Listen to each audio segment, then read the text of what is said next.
This is the first of two videos looking at the distribution of cultural groups or ethnic minority groups in the UK. In this first video, I'm going to be just taking you through a brief background of ethnicity in the UK since 1948. I'm also going to talk about the distribution of ethnic minorities and also particular distributions of specific ethnic minorities themselves and why they've ended up where they have. In the second video, I'll be looking at how this distribution is changing, so how ethnic minorities are actually spreading across a wider geographical area. And also I'm going to look at themes of decreasing degrees of separation between whites and ethnic minorities against the background of increasing diversity, but again looking at why we are getting increasing mixing between ethnic minorities and the white population. So in this video, and indeed the next one, I'll be referring to ethnic minority groups and the white population. So the white population, i.e. the white British, will be known as white, and we look at the main ethnic minority groups. So these are going to be groups such as British Indians, Pakistanis, Bangladeshis, Black Africans and Black Caribbean populations, and also we'll look at the Chinese, thinking then that in other categories, namely white other, we're going to classify the influx of Eastern Europeans, so Poles, for example, would come under white other.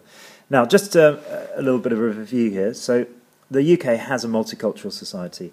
It is overwhelmingly white still, so 86% of the UK population is white. The main ethnic groups are Indians, Black Africans and Caribbeans, which I've grouped together there, and Pakistanis. And they come in at around 2.5% to 2% as an overall proportion. Just to give you an idea then, that 86% white equates to about 48, whoops, trouble with the pen, 48 million. So 48 million, if you can make that out, that's what we're talking about when we're talking about 86% white. And that is a decrease of 5% since 2001. So 2011 census, that's a decrease of 5%. Wales is the least diverse. Okay, 96% of the Welsh population are white. And London, as a city, is the most diverse. So 45% of its population is white. So getting on for whites being in the minority in London, probably in the near future. And the largest foreign-born populations are from India and Poland. Now, India reflecting historical links with the Commonwealth, and then Poland latterly because of the admission of the A8 countries, of which Polish migration was certainly the dominant source. Okay, let's look at the distribution then. So, ethnic minorities, a very simple statement, are concentrated in London and major urban areas. Okay, that's the simple answer. There is a clear metropolitan bias. Okay, and the bias is most heavily towards London. 2/3 of the black population, so over 66%, and about half of the Indian population are found in London alone. I've said that London here, 30% of the population is non-white, and that reveals the incredible diversity we have in London. On the other hand, we've got rural districts, which average only about 5% non-white population. So looking at the map here, we can see very clear trends. We've got London here, very high proportion of ethnic minorities, and we've got other concentrations, so I'm just going to pick out a couple. Here we've got Birmingham, Coventry and Nottingham in the Midlands. We have, this is Bedfordshire and this is Luton. We also have, going to the north of England now, we have here, this is Bradford, this is Blackburn and Manchester. And so we have these very specific concentrated areas. Here's Oxford here, again, slightly higher proportion of ethnic minorities, and here's Reading. And as you can see, there are vast swathes of Britain, Mid Wales being one, the south and the southwest of Britain, and East Anglia here, rural areas with a very high proportion, generally, of ethnically white population.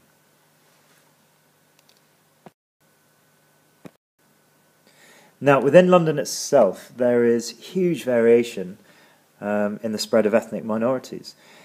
The two boroughs which have the highest proportion of ethnic minorities are those of Newham, which is just here in the east of London, and Brent, which is to the northwest of central London.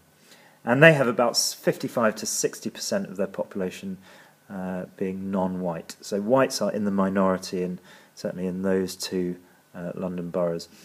And London, as I've said, is where we've got this incredible ethnic diversity. There are only two districts outside of London where over 30% of the population is non-white, and those two districts or two towns are Slough and Leicester. So Slough and Leicester. Conversely, though, if we look at rural districts, so this was the data that I have just been discussing about London. So here we go, Brent and Newham up the top there. There's Slough, 36% non-white, and there's Leicester on, again, 36.1% non-white. All the others London boroughs. If we look at the right-hand table, here we're looking at districts with the lowest proportion of non-white populations, and generally, you know, we're talking here about rural peripheral districts. So we've got the Scottish borders, we've got the Orkney Islands way up north of Scotland, Berwick-on-Tweed, which is up again on the Scottish borders, and the Isles of Scilly right down on the southwest, off the southwest coast of Cornwall. So rural districts have a very, very high proportion of white residents. Again, just reflecting this metropolitan urban bias, and in particular the bias in London itself.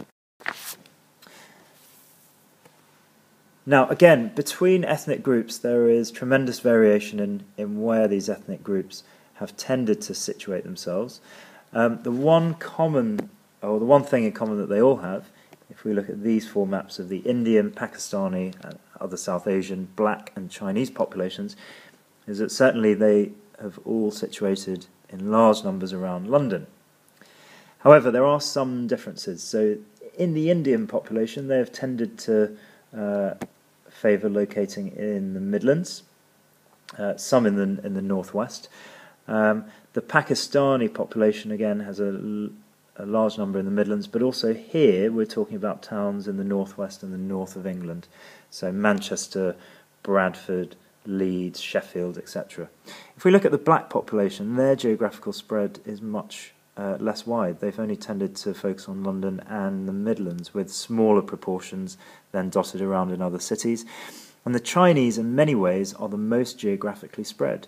We can't really see any huge concentrations around, but lots of smaller circles indicating that there is probably a wider spread of the Chinese population. But again, the common theme between all of them is that there is this London bias of where they're. Finally then, just a few reasons why these ethnic minorities have had this metropolitan bias, and in particular in London. Well, the clear first reason is that post-1948, post-Second World War, it is where these first immigrants tended to head to the major urban areas, and in particular London. Immigrants from the Commonwealth were attracted in the 1950s and 60s to urban areas such as London, Birmingham, and these big industrial cities in the Midlands and Northern England, where we had jobs in manufacturing and public services. So this was where employment was available. Secondly, you've got to think, well, what's another reason why they're heading to these urban areas? Well, it's access, not only transport, but also to services, and I've put housing in particular, because if we think about these cities, they have large housing stocks, particularly of old terrace houses, maybe social housing as well, which was available at a reasonable price or an affordable price. So again, attracted in these migrant groups when they first arrived in the UK.